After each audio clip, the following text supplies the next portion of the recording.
can watch it. So happy Saturday morning, everyone. My name is Andy James. I am your resident non-Lutheran, and I've been working with the Synod Assembly now for about 10 years. I think my first Synod Assembly was 2014, serving as parliamentarian. I currently serve as the stated clerk of the Presbytery of Greater Atlanta. In the Presbyterian system, the stated clerk is kind of a blend between the secretary of the Synod and the parliamentarian. So it's a full-time position working to advise and resource our presbytery and all of our congregations down here in that work. We cover 20 counties in the Atlanta area and have 86 congregations. So previously, before this, I've served positions in North Carolina, but also in New York. I was a pastor in Whitestone, Queens, and served as stated clerk of the Presbytery of New York City. So I am excited to be with you all today. Do encourage you to stop me if you have questions along the way. The best way to do that is just to stop me. Don't raise your hand or anything like that. I've got two screens. I'm trying to pay attention to both of you, but I'm also want to keep focused on the presentation. So just kind of, and the chat is probably the worst possible way to get my attention today. So encourage you to do that. Do keep yourself muted when you can so that we can, if you're not trying to get my attention, that's a good way as well that I can track who's trying to catch me. And we'll try to, we'll certainly try to stop, and we'll have time at the end for some questions as well. So, well, again, thank you for joining me. I want to talk to you a little bit about parliamentary procedure and with the focus on how we do it at the Synod Assembly, and give you some helpful hints, help you make sure you understand what's going on so we can be most useful in our work together. So,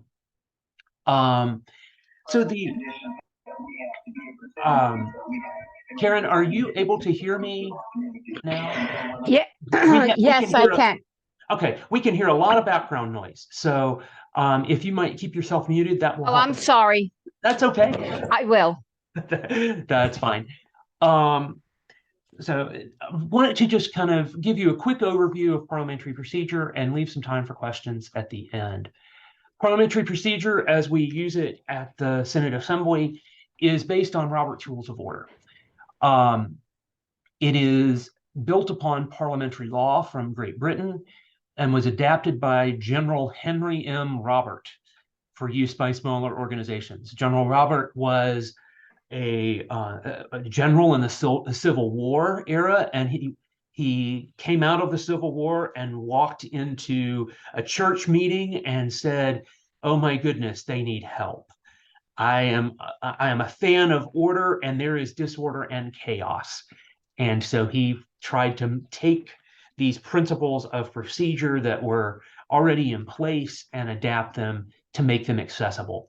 And in the end, he wrote a relatively short guide. We've expanded it. It's now a couple inches thick, pretty complicated book in so many ways. I probably should have had it on my desk already. If you can see, it's not a brief book. This is not the only guide for using for leading meetings, but it is the most common for Synod assemblies, for church meetings, for community organizations. Most government organizations do not use Robert's Rules of Order. And some of the things and practices you might see if you turned on C-SPAN or public access TV are going to be a little bit different. But we will talk about Robert's Rules today. Always be sure you're using the most recent version of Robert's Rules. The 12th edition is the current edition. It's brand new in the last 2 years or so. And it has some new features that I'll talk a little bit about along the way. You can now also get it as a Kindle edition, so you don't have to carry around this big, thick book. The other book I will recommend is a book called Robert's Rules of Order in Brief. This is the short version. If you're on your church council, you might think about getting a copy of this. It will potentially make your life a little bit easier. And it's thinner, cheaper than the full edition, and it has all the rules you need for the average meeting. Maybe not for Synod Assembly, but certainly for the average meeting.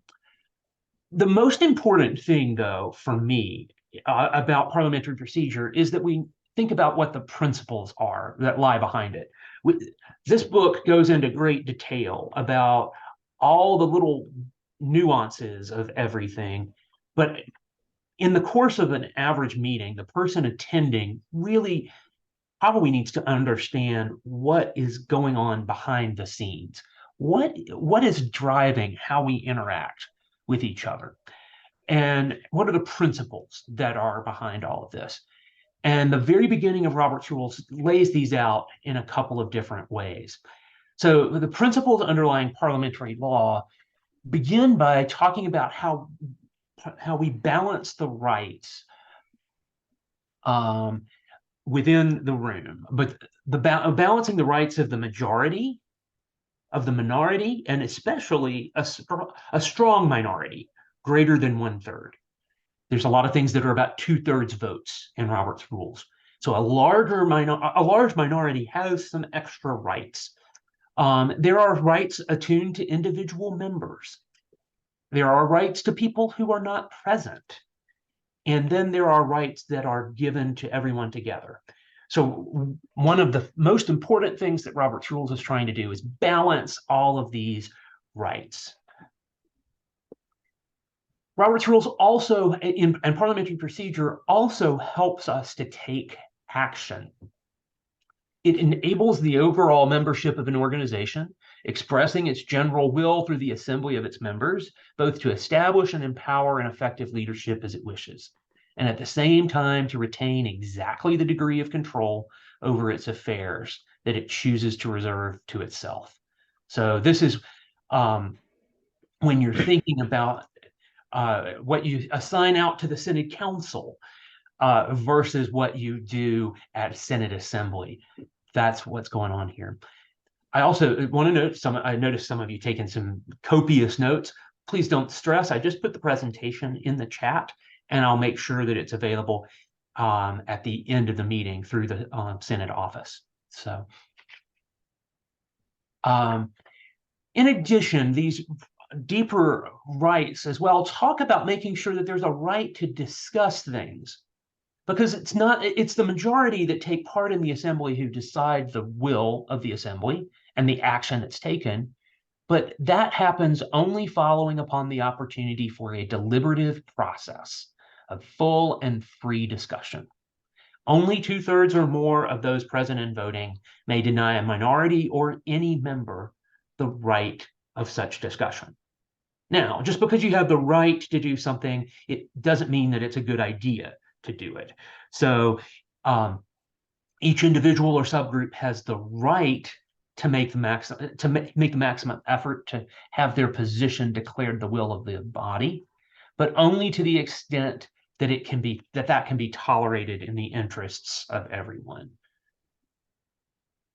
Then there's also an important principle in parliamentary procedure about making sure that we are providing some stability and protecting against instability, so that we don't have a fast change. When 5 people walk out of the room, the decision suddenly changes. So the requirements for changing a previous action are greater than those for taking the action in the first place.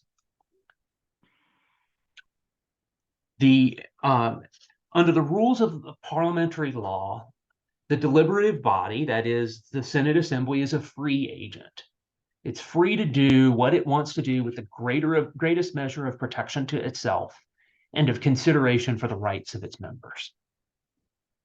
Finally, the goal of parliamentary procedure, I probably buried the lead here, is because the goal of parliamentary procedure is the best method yet devised to enable a group of people of any size, with due regard for every member's opinion, to arrive at the general will on the maximum number of questions of varying complexity in a minimum amount of time, and under all kinds of internal climate, ranging from total harmony to hardened or impassioned division of opinion. So I share that to say parliamentary procedure is not perfect. It's a tool. It is not the do-all, be-all, and end-all of why we get together to do work. We get together as Synod Assembly and use parliamentary procedure so that we can come to an understanding about how best to proceed and to figure out how best we embody God's will in our world today. Now, what does all this mean? I've given you a lot of words. They're in a handout, which is in the chat. I'm going to put it there again. If you've just joined us, it'll be available at the end of the meeting through the Synod office. What does all this mean? A quick summary of the principles of parliamentary law and parliamentary procedure. This is designed to preserve the rights of the body and its members, of the Synod Assembly, and all who gather. The goal is to get the things done that the Assembly wishes to get done, using majority rule, and minority rights. It's designed to provide space for open and fair discussion and to help us move through business fairly and quickly. Now, sometimes, though, it feels something more like this. The motion passes to form a committee to select a task force to see why we can never get anything done in our meetings. So we just want to make sure that we're not doing things like that, because it's really that sort of roundabout work is a real challenge for us. So what are the concepts of Robert's rules that'll help us end up not in this space and in a space that we can actually get some things done in our board meetings and in our Synod Assembly? So there's a few key concepts to understand about parliamentary procedure and Robert's rules. The first one is that there is a hierarchy of the rules. So first of all, at the top, we have the Synod Constitution, and it actually references the ELCA Constitution. But that's the place where we have the core rules that define how the assembly is structured. Within the Synod Constitution document, it provides space for standing rules. And those are standing rules that are adopted at the beginning of the Synod Assembly. And then underneath all of that are Robert's rules.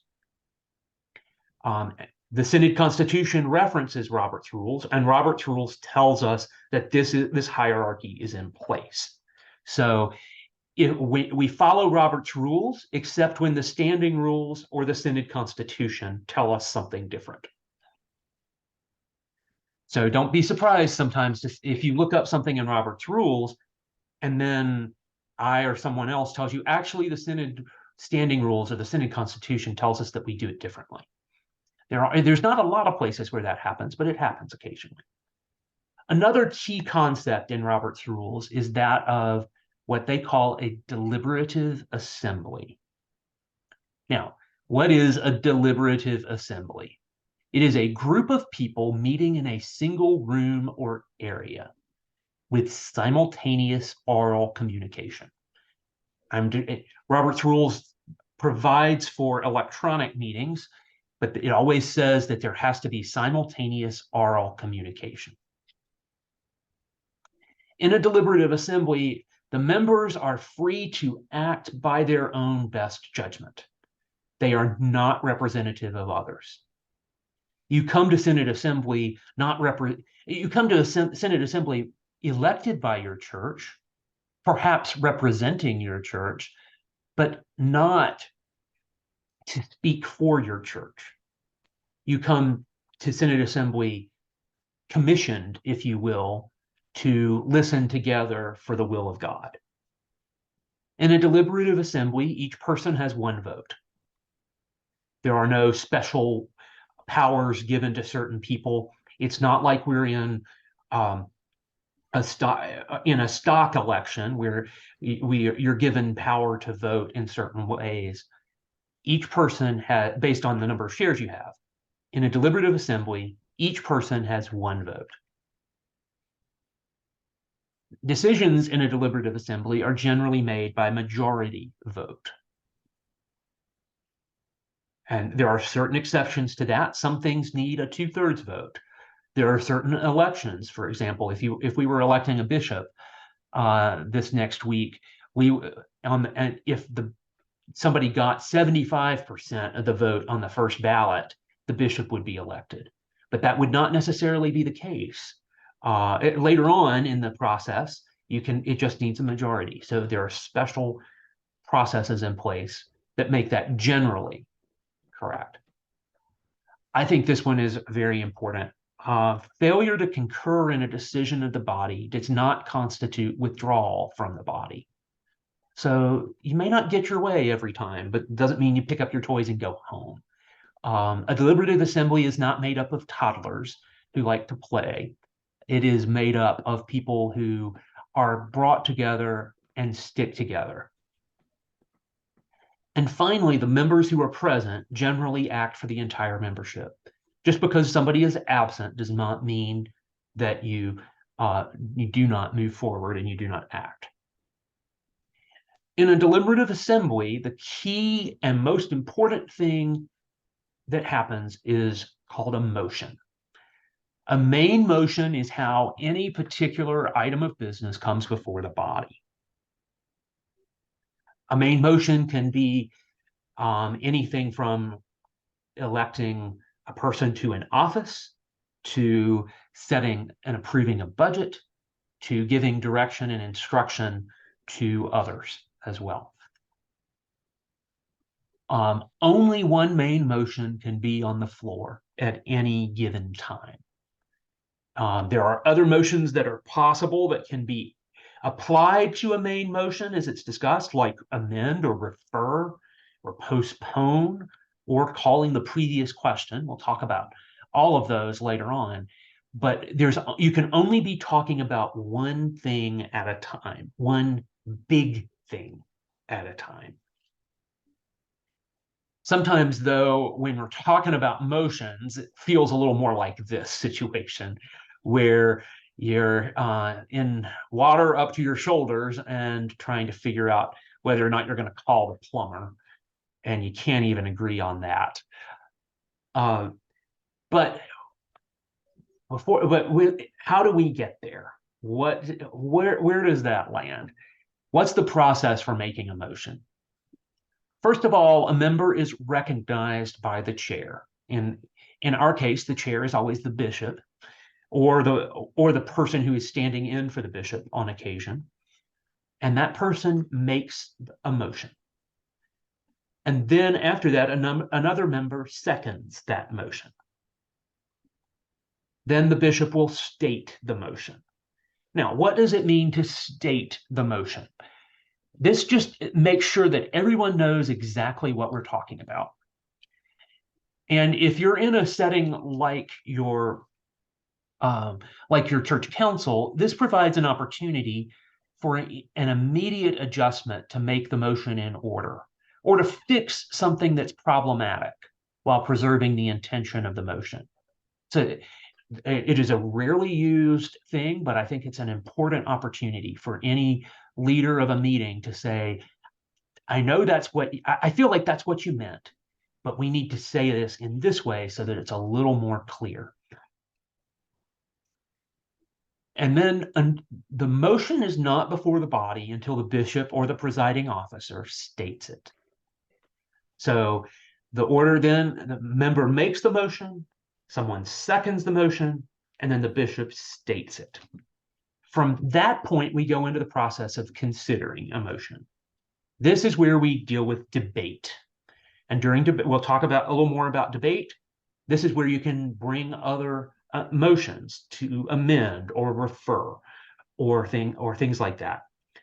At the conclusion of debate, the bishop puts the question, and that's where the bishop asks for how everyone wants to vote.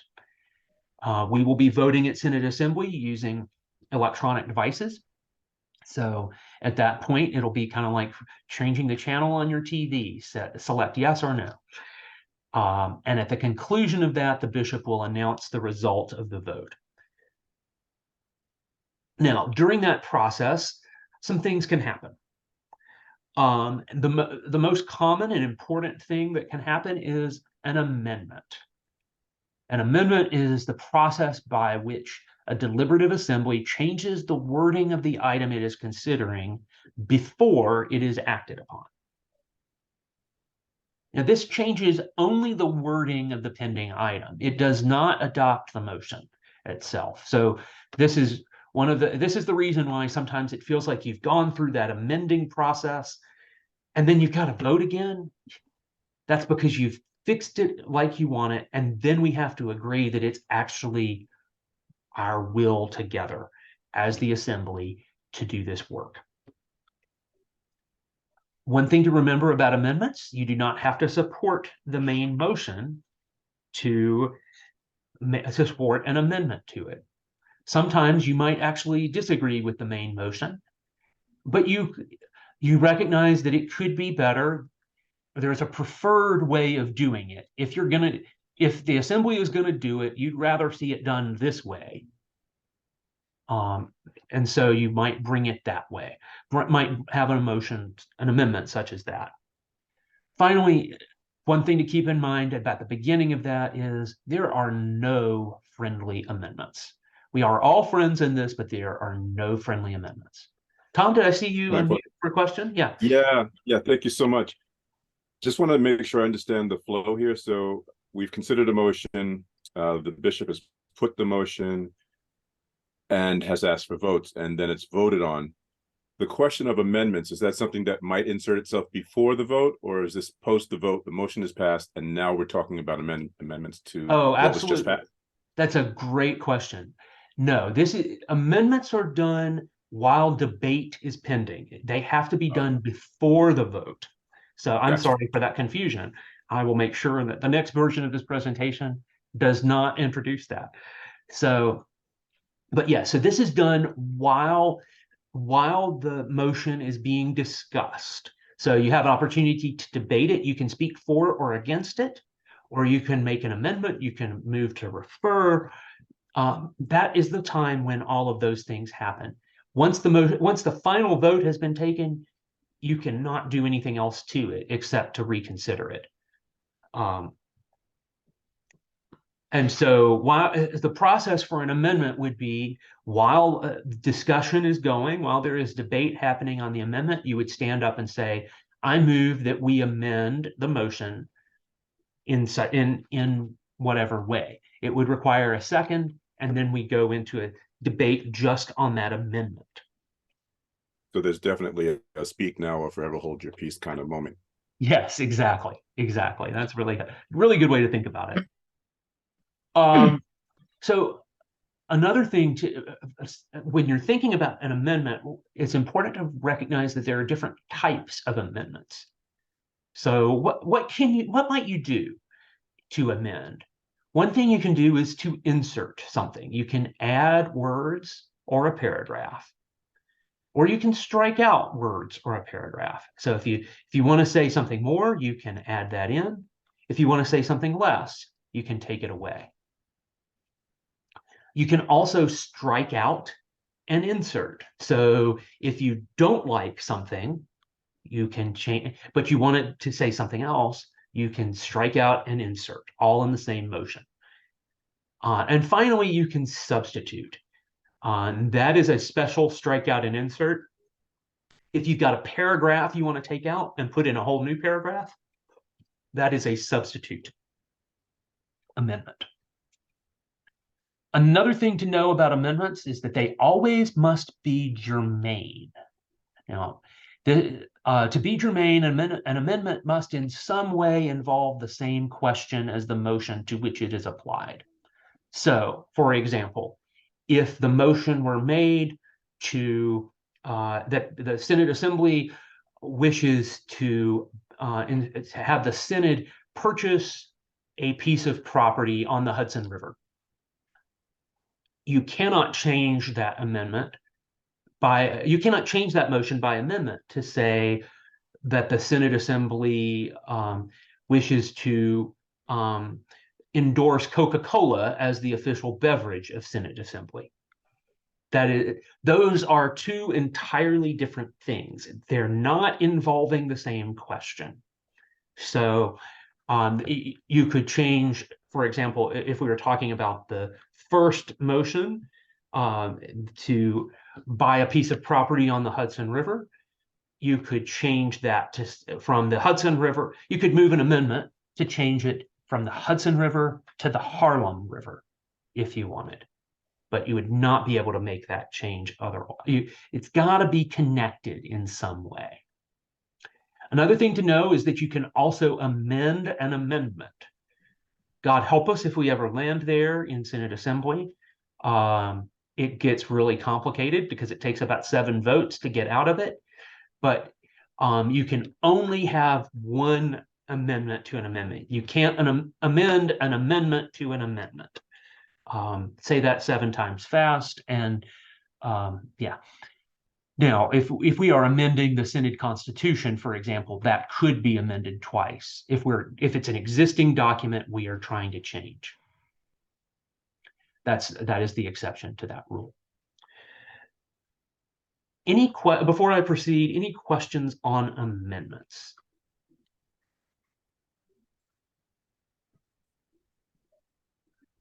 All right. So I want to talk a little bit about that debate time and beyond just the process of amendments. Some basic rules of debate and decorum. First of all, wait to be recognized before you speak or make a motion. At Synod Assembly, always go to a microphone. You cannot just raise your hand from your seat and say, "Oh, you can hear me, right?" You need to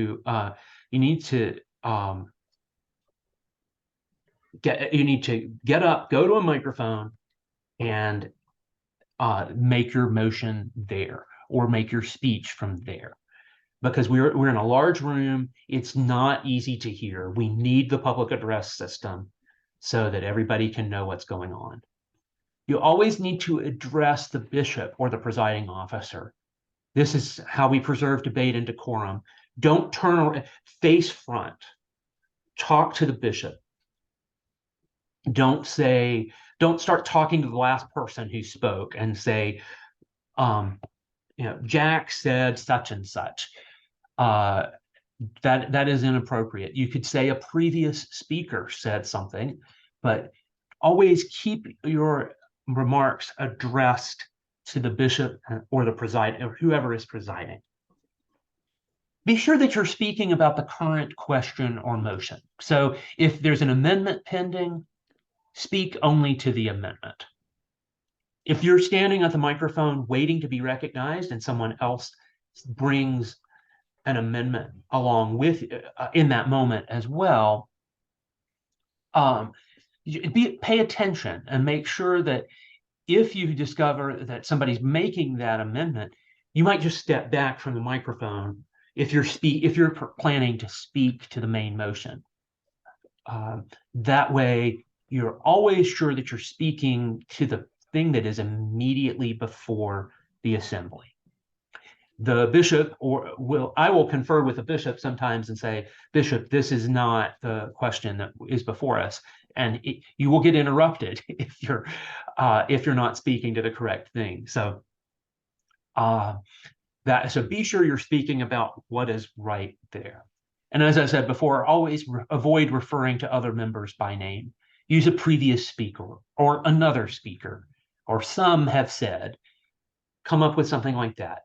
Keep decorum and be kind in your remarks on the floor.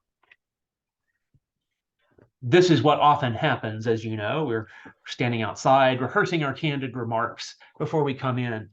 But it's actually not a bad idea to make sure that you know what you're going to say, how you're going to say it, and keep it as short as possible. Because there are some limits on debate.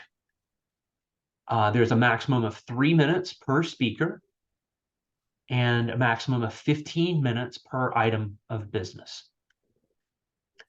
Speeches are set to alternate between pro and con. And if there are 4 consecutive speeches on the same side, debate is closed. Each person can speak only twice per item, but that second time only happens if nobody else wishes to speak. And once you've spoken your 2 times, you can't say anything more. So be sure to be wise about using the microphone. In a room like the Synod Assembly, it's very easy to get comfortable.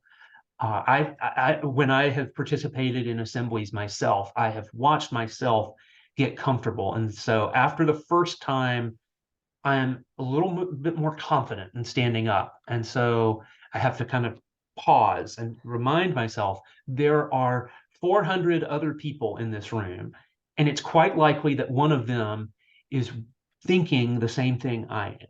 So maybe one of them should be left to say that. There are additional ways to limit debate. You can bring a motion to limit or extend the limits of debate. This adjusts any of those provisions that we just talked about. You can get permission to speak a 3rd time on a motion if needed. These limits, though, can apply to a single motion, to the entire meeting, or anything in between. So it could be a single motion, like an amendment on something, or it could be to a block of time, or to the whole Synod Assembly. The other way to change limits on debate is to bring the motion for a previous question. To move the previous question means that the Assembly, if it is approved, the Assembly moves immediately to a vote on the pending item. There is no further discussion. So after the motion, the process here is we're in the middle of debate on a motion. Someone stands up and says, I move the previous question. It is seconded. There's no debate on it. And we immediately go to a vote to determine whether the Assembly is ready to close debate on that particular question. To be clear, the motion for a previous question is not required when there is no one waiting to speak. So it actually is not a good idea to say, if the bishop is pausing to see if anybody is standing up to speak, there's no need to call out for the previous question. Just wait a minute, and then he will move directly to vote. All of these motions to change the limits on debate or to move the previous question require a 2/3 vote. This is that concept that I mentioned at the beginning, where a minority greater than 1/3 has unique rights. So if 40% of the room still wants to talk about something, then the conversation can continue. Also, during that debate time, there are things called subsidiary motions. These are motions that can be made during debate, like amend. An amendment is a subsidiary motion. So a couple of other good examples of these are to refer. This is where we send the motion to a committee for further consideration and work. In cases of the Synod Assembly, this is generally for sending the motion to the Synod Council, and then they might bring it back the following year for a vote. The other option is to postpone a motion to a certain time.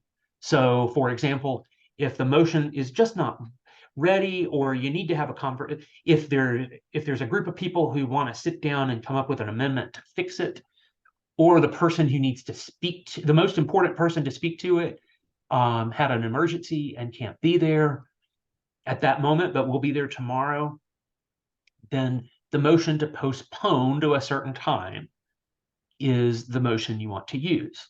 This is where you set the time later in the meeting or at the next meeting. You can't postpone it to the next Synod Assembly, but like the next day, when I say meeting here, to consider this matter. Now, you probably are thinking, isn't that lay it on the table? Yes, but that's not the motion we use. That's a specialized motion. In Robert's rules, most of the time you don't lay something on the table.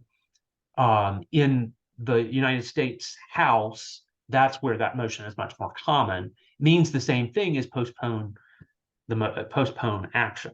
So But most of the time, you are just wanting to postpone this to a certain time, and we can figure out what that best time is in the conversation. A couple of other motions to be aware of. Some of these are less important for Synod Assembly than others. Recess and adjourn. The program and agenda for the assembly, it includes all of the necessary times for recessing and adjourning. So it's pretty rare that we will have a motion to recess or adjourn at Synod Assembly, but you might want to know about that for your church council. A more common motion for Synod Assembly, though, is point of order. If you have a question or you want to draw attention to an error in procedure, if you're concerned that the motion that needed a 2/3 vote didn't get a 2/3 vote, then that's where you stand up and rise to a point of order. That's one of the places where you can stand up at your seat and say point of order, and then walk to a microphone to speak more about it. One of the few times when we will pause as you get to the microphone, and we want to hear from you right away. Another motion to know and use occasionally is suspending the rules. This is where we temporarily lift certain restrictions so that the body can take up a particular question in a particular way that doesn't match the rules. So a motion to suspend the rules requires a 2/3 vote. A point of order, by the way, is not technically a motion. It's drawing attention to something and asking the chair, the bishop, to take action accordingly. The last thing is also not a motion. It's a request for information. So this is where you stand and you ask for information or clarification related to the business at hand. Sometimes you just stand up and say, I'm not speaking for or against this, I have a question. That's actually probably a request for information by another name. I want to take just a minute. We're going to try to finish the main presentation in the next 5 minutes or so there's extra time for questions. But I want to mention a couple of special things just to note for your church board while I have you here. Most church boards are what we call small boards. A small board is not more than about a dozen members. There is a lower level of formality. Some of the rules and requirements I've talked about today don't apply in a small board. So you have to remember when you're in Synod Assembly, these things matter, versus at my church council, this doesn't matter. This is designed to make sure that conversation and business can flow a little more easily. You're probably actually already doing a lot of this, even if you don't know it. So just a couple of quick an overview of these special rules. And it may be important to remember, this will kind of reinforce this is what's important about Synod Assembly. In a small board, you can just raise your hand when you want to speak, and you can stay seated. At Synod Assembly, you have to stand up and go to a microphone to be recognized. In a small board, this always blows people's minds. In a small board, I see you nodding there, Tom. In a small board, a motion does not need a second. I'll say that again. In a small board, a motion does not need a second. I have seen motions at Synod Assembly die for lack of a second. But if you're sitting around your church council table of 10 people and somebody comes up with something, it does not have to be seconded. Now, that doesn't mean that somebody can't second it, but it just means you don't have to stop if you don't get a second. In a small board, there is no limit to the number of times a member can speak to a debatable question. So remember, you only have 2 opportunities to speak per motion at Synod Assembly, but in a small board, it can be more conversational. And so that's something to remember when you're speaking at Synod Assembly. Don't start a conversation with somebody on the floor. There is also, in a small board, a permission for informal discussion of a subject while there is not a motion pending. I've been in many church council meetings where someone sits, where we start a conversation on a particular item, and then the motion emerges along the way. That's very much appropriate. That's not how we're going to do it at Synod Assembly. There's always going to be a motion, so we know what we're talking about. Also in a small board, this one also blows people's minds. If everybody knows what is being voted on, a vote can be taken without a motion having been introduced. So that means, like, if the chair says, everybody in favor of approving the budget, yes, you don't even really have to have that motion. It's usually helpful to have it, but yeah. The chair doesn't have to stand. Again, this is kind of a standing, sitting thing. You sit at a table versus at Synod Assembly, the bishop's going to stand when he's presiding. Also in a small board, the chair can speak in an informal discussion and debate and vote without leaving the chair. Versus at Synod Assembly, the bishop is not going to give his opinion on the issue during the debate, except in very special circumstances. The bishop will vote by his clicker, but he will, other than that, he does not have, he's in a large group, he would not raise his hand on that side. One other special circumstance to be aware of for your church board meeting is about electronic meetings. This little cartoon I've had for 15 years, probably back in the day when we might think about sending our laptop to a meeting. Now we are in a much different world. Most of the church councils I know have at least some of their regular meetings by Zoom, if not all of them, because it's just so much more convenient. But electronic meetings do matter, and just a couple of things to be aware about with them. Officially, an electronic meeting, a meeting does not happen and decisions cannot be made unless everyone is physically present in the same room, or the rules of that body permit an electronic meeting. At a minimum, every person must be able to be heard in real time by every other person. That is the minimum requirements for an electronic meeting under Robert's rules. Tom, you have a question? Great question. This is about cameras on policies. Do you, in your experience, have camera rules been addressed formally about electronic meetings? So that is something that each body can do. Each church council can do that. At our General Assembly last year in the Presbyterian Church, we actually did have a policy related to cameras. And I believe that policy was that we asked people to leave them on unless they were stepping away for a moment. So that was a way to know that somebody was engaged at all times. But that's something probably each council needs to talk about. You can adopt a special rule related to how you'd like to handle that. Great, thank you. Sure. One thing to know, email cannot be used to take a binding vote. If you poll via email, send out a proposal, say, hey, these are the things I want to check, we need approval to go forward on this before the next meeting.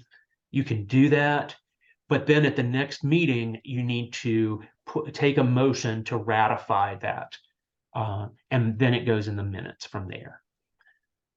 This slide was created even before the pandemic. I've adapted this from things I did years ago, and I was very clear, even back then, but I'm clear today. Make plans for electronic meetings before you need to have one. I think we've probably all figured most of that out now, but I'm still surprised every now and then. Well, I think that brings us to the end of what I wanted to talk with you about. So I want to just take a moment and see if you have any final questions. I'm going to stop my screen share as well. Again, there is a handout, which I'll put in the chat one more time with all of these slides. Yeah, Devin.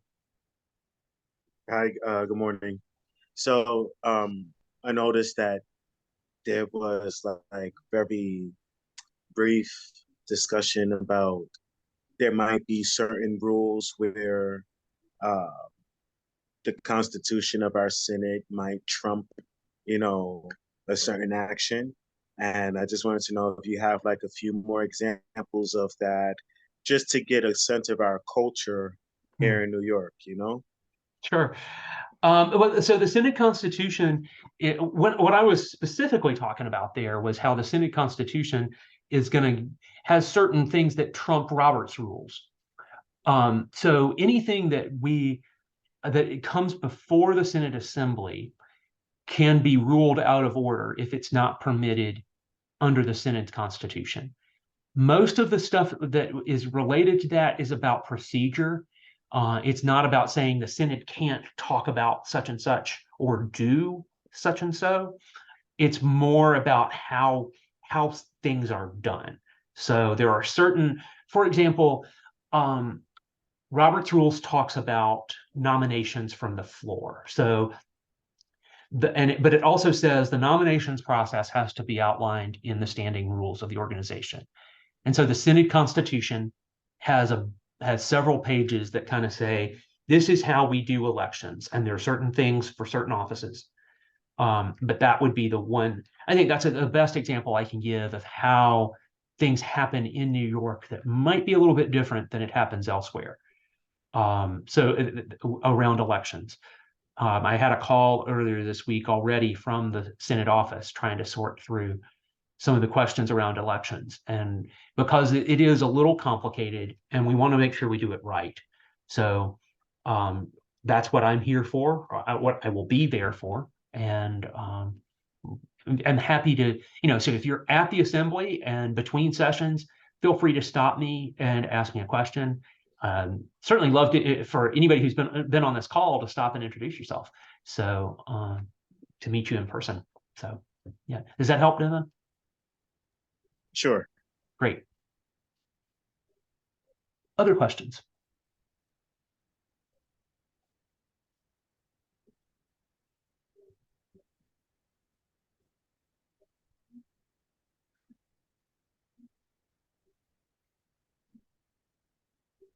Well, I am grateful for the opportunity to be with you all again. I think this is my 8th Synod Assembly as your parliamentarian. I'm happy I'll be flying up on Wednesday and looking forward to being with you. I'm going to put my email address in the chat. So feel free to, if you have a question before or during the assembly, just drop me an email. I'll do my best to respond and be happy to try to help you in any way I can. Any other questions? Yeah, Karen. Yes. The stuff that you're putting on the chat, would I be able to print it out? Yes, absolutely. The presentation is a PDF, so it's got everything you need that you should just be able to print it out right away. Because I understand everything, but sometimes reading it helps. Sure. You know what Yeah.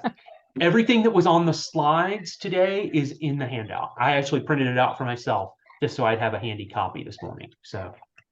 Okay, thank you very much. Sure. I'm sorry, go ahead. My camera's not working. That's fine, Amy. I'm Amy Finney. Hello, I can't wait to see you in a few days. I am a voting member from St. Andrews in Yorktown Heights. I was wondering, the brief format of Robert's Rules, does that address any issues pertaining to proxies or proxy voters? So all of Robert's Rules is very clear that proxy voting is not permitted under any organization that's using Roberts, unless it's given permission within that organization's rules. Sometimes it's required by by state law or something, but I don't know of any situation in New York State that would require proxy voting. One of the key principles of Robert's Rules is that decisions are being made by people who are coming together. This is where Roberts is actually very churchy to me, because Robert's Rules recognizes there's something special that happens when we gather in a group of people together and we listen to one another. And so if we do that faithfully, we might actually come to a different decision than if we just voted by mail ballot without discussion beforehand. So proxy voting is not permitted. Thank you. Sure. Other questions? Oh, Pastor James, Yes. this is Lennox Hudson from St. Paul's Flatlands. You mentioned in the small boards that a motion does not have to be necessarily seconded. Mm-hmm. And then it's the right of the proceeding officer, the president, then to call the question, to vote on it, Mm-hmm. correct? Yes, that's Okay. correct. All right, thank you so much. Absolutely. Any other questions? As I said, I will make sure that the presentation materials and the recording of today are made available to the Synod office. It's probably but you can also drop me an email. Again, my email's been in the chat, and I can send it to you as directly as well. So it's been a pleasure to be with you this morning. Glad to take a little bit of time on what I understand is not the most pleasant Saturday morning in New York City, but am happy to bring sunshine from Atlanta. Hopefully we'll be able to share some of that later this week together. Yeah. Thank you. Great to be with you. See you this week. This was Thank you great. very much. Thank you Thank very you. much. Thank you. Thank you.